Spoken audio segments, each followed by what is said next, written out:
Welcome everyone to this week's video. Today we are on Herp Monday number 24 and we have a pretty scary one for today. Definitely one that you should be aware of, and I can guarantee you have heard of this animal before. Today we are talking about the black mamba. Black mamba, or scientific name Dendroaspis polylepis. Again, that is Dendroaspis polylepis. It is part of the family Elapidae. Elapidae snakes are characterized by their permanently erect fangs at the front of their mouth. So a lot of people think of, rattlesnakes and snakes of that nature where their fangs are in a slit that fold down. Well, these actually have permanently erect fangs, and they are at the front of the mouth. Now, that does mean that these fangs are significantly smaller. I believe the black mamba's is about 1/4 of an inch, so not incredibly long. The Elapidae are a venomous family, and cobras, king cobra, all of the spitting cobras, things like that, that is part of this family as well. It is a very venomous family. So definitely one to be aware of. It is native to parts of sub-Saharan Africa, and it has a very wide range of habitats that it can. It likes to be in savanna, woodlands, rocky slopes, and sometimes it'll even be in dense forest. It does prefer moderately dry environments most of the time, so you're not going to find it in your real wet areas. The dense forest is about the wettest area that you're going to find these. These are both terrestrial and arboreal snakes. That does mean that they live both on the ground and in trees.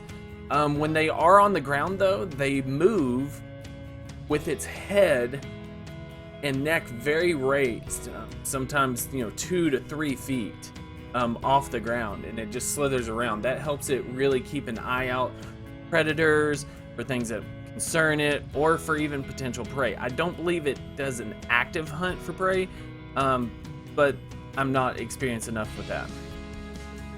In terms of size, the black mamba is actually the second longest venomous snake in the world after the king cobra, and it is the longest venomous snake in Africa, but in the whole world it's the second longest. These usually, and I'm going to say this, they usually exceed 2 meters in length, which that's about 6 feet 7 inches, 6.5 feet. So they are just usually over 6.5 feet long, and they very commonly grow up to 3 meters, which that's about 9 feet 10 inches. So they're very commonly that long. Really, really long snake. Now, there have been some cases, or some specimens that have been reported to be 4.3 to 4.5 meters long. And that's, 14 to about 14 feet 10 inches. So, over 14 feet long. There have been some reported to be that. But commonly, you're going to see these about 10 feet long. That's really long snake. Now, these don't weigh a whole lot, though, compared to their average length.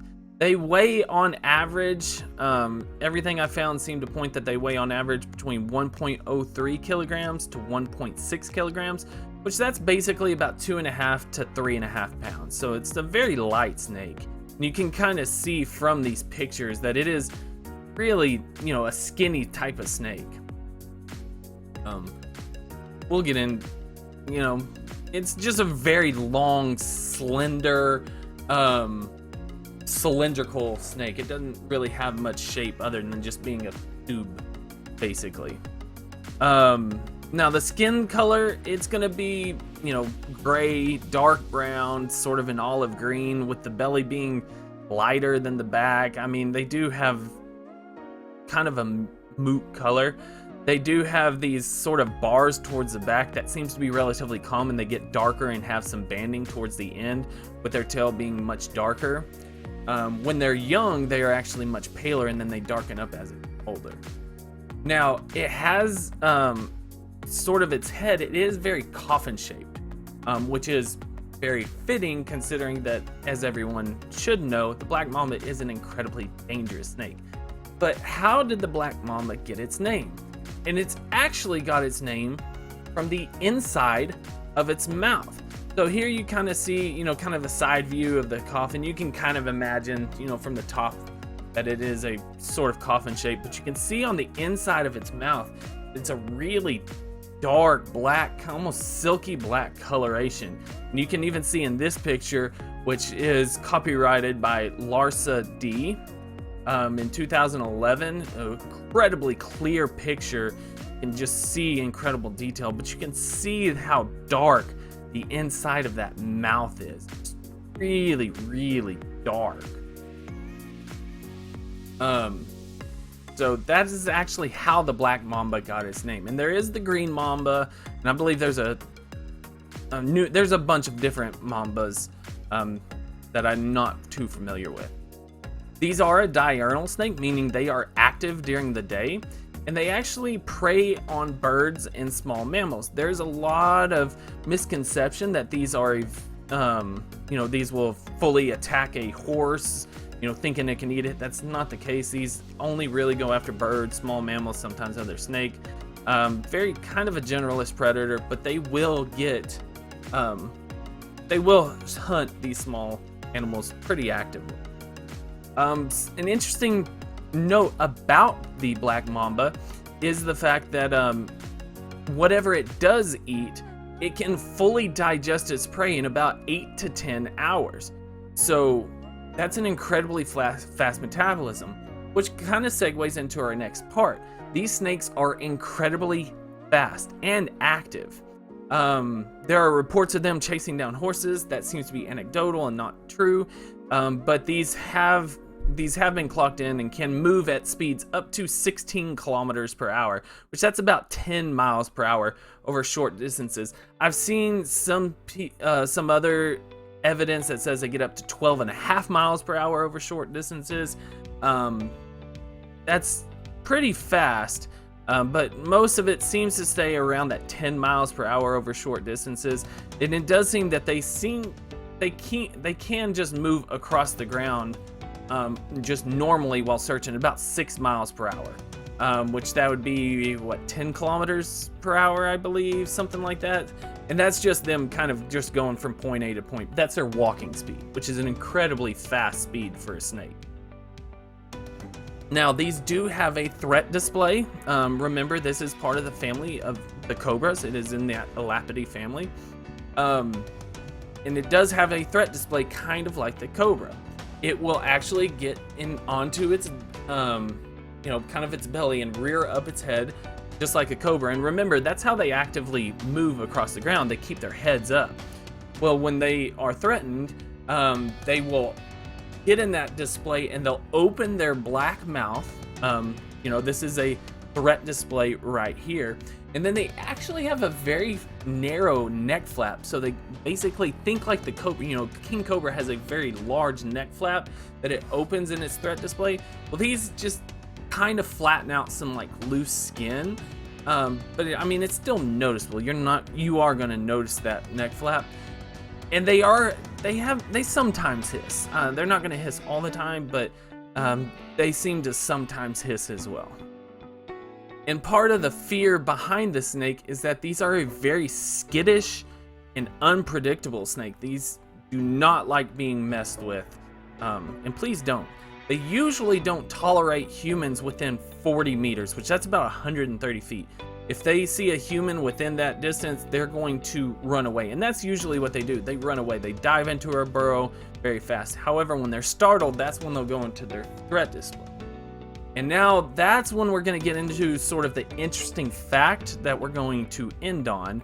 And one of the things that most people are going to be, most curious about, and that's their venom and their strikes. The venom is primarily neurotoxins. Venoms have two types of toxicity, or they're two types of toxins, I guess they're said. You have your neurotoxin and you have your hemotoxins. Neurotoxins, as the name implies, they're going to attack the nervous system. Whereas hemotoxins are basically attacking the blood and the tissues and kind of dissolving you. Kind of, I guess a good analogy would be acid. You know, it's basically like putting acid and it's just kind of melting your tissues inside out. Whereas neurotoxins are going to travel into your central nervous system and cause a bunch of different things happen. You could have, you know, respiratory arrest, cardiovascular arrest, fainting. Like, this is relatively common, and that is actually something that happens whenever a black mamba does bite. These are all symptoms of a black mamba bite, of its toxin. Now, how toxic is this, and how fast acting is this toxin? Because there are some snakes that have a very slow acting toxin that can be quite deadly. Well, the black mamba, one of the reasons it is so feared, and rightly so, is how toxic it is, but also how quickly this toxin acts on it. Usually the symptoms, the initial symptoms, start within 10 minutes of getting bit, and that's usually. And then it seems to be that collapse in humans is within 45 minutes. So you start feeling the first symptoms about 10 minutes in after the bite, and then you basically collapse on the ground within 45 minutes if you're not receiving help, with death occurring somewhere between 7 to 15 hours. Sometimes it seems, some people have said it's significantly less, 3 hours. Some people say it's, longer, but 7 to 15 hours is a pretty solid range, especially if you have help around. However, this being in sub-Saharan Africa, there's usually not a lot of medical help within reach, so it is that is one of the reasons that it is so deadly. And it is usually fatal unless anti-venom is administered. That's not to say that the antivenom itself is not dangerous. In fact, the antivenom is known to cause multiple problems as well. But it's not 100% fatal. There have been some people that have been known to survive a bite. But in general, and now we're going to get into sort of the toxicity of these. We talked about the symptoms and how fast they act. It seems to be that just 2 drops of the venom can kill an adult human. Just 2 drops. And a fang can hold, I believe they said 7 to 10 drops. I tried to find volume, and I couldn't really find a good volume on what 2 drops can kill a human actually meant in terms of volume. What I do know is that these snakes are known to bite numerous times. They will strike a lot quickly. A lot and very quickly. You know, you think of a rattlesnake that bites and then basically just rears back and kind of lets you go after one bite. That's done its job. Whereas a black mamba, if it does go into a sort of strike mode, it will rear and strike numerous times. And each time they bite you, they deliver about 100 to 120 milligrams of venom per bite. That is an insane amount of venom. Especially when considering if you get bit 4 or 5 times, you've essentially gone, to 400 milligrams of venom, whereas only 2 drops could kill you. So it is definitely better to completely avoid these snakes if possible, because they can be aggressive. Their aggressiveness has been a little bit over exaggerated, but it is definitely better to be extra cautious around the snake. And now the final aspect that we're going to talk about is their strike distance. One of the reasons to avoid these snakes and to try and not get close. People want to get close, see the crazy snake. They are a very neat snake, don't get me wrong, but their strike distance. So a black mamba seems to be able to strike about 40% of its body length in a single strike. So you think about it, that means that a 10-foot snake can strike you 4 feet away. And that doesn't seem like very far, but when you consider like how actual 4 feet away is, that would be basically half of a human's length, if not, that'd be 2/3 of a human's length. So basically, if it's at your feet, most humans, it could strike you in the middle of the chest in terms of distance. So you think about you laying on the ground, that's the distance it could strike. So definitely better to give these a wide berth. If you find these, and more often than not, they're going to try and run away. But if they do get startled, this could definitely be a disaster. And as soon as you get bit, you would want to search for medical attention, and this is true with all snake bites, especially if you don't know what bit you. Now, the important thing to notice, and I understand that it would be incredibly difficult to do, is if you do get bit by a rattlesnake or a black mamba, any sort of venomous snake, you need to try and remain as calm as possible and try and move as little as possible. Because the calmer you are, the less likely that your heart is going to rapidly beat. And as soon as your blood pressure goes up, your heart starts beating rapidly, it's going to push that venom through your system significantly faster. You can also use a arterial tourniquet to try and stop the blood flow from the bottom part of your leg to the top. However, be very careful. A lot of people do not know how to properly apply a tourniquet.